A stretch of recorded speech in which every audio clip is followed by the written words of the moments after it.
Hey there, Alex here.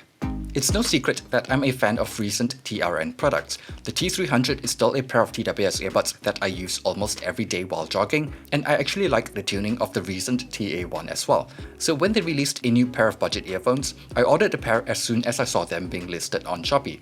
And I really do mean budget, because these cost just around 8 Singapore dollars. At that price, I'm not sure if making a video for it would even make sense, but I'm a sucker for good-looking earphones, and the MT1 looks pretty damn good. So here I am with another short video. Anyway, there isn't really much to talk about in terms of the packaging and accessories, especially at this price point. The ear tips work fine, fit is good enough, and the cable looks decent with a metal connector. The shell design is pretty attractive looking with this clear housing and gold accent all around. It even has a metal nozzle, which looks a little more premium. Regardless of its price, this is a good looking pair of earphones.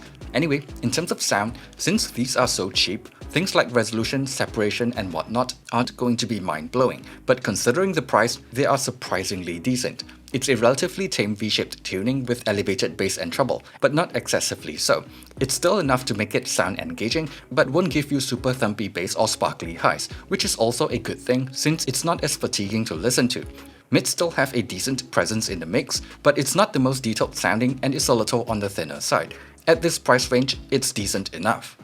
The overall tuning is actually very similar to the KZ EDX, just that the MT1 has a bit less bass and treble. Personally, I prefer the MT1 a bit more because the EDX treble can sound a little harsh to me at times, but I could see some folks preferring the more fun-sounding EDX as well.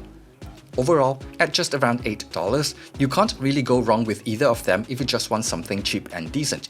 Personally, I'm probably not going to be using them a lot since I have other earphones that I prefer, but I'm just happy that you can get this level of audio quality at such low prices these days.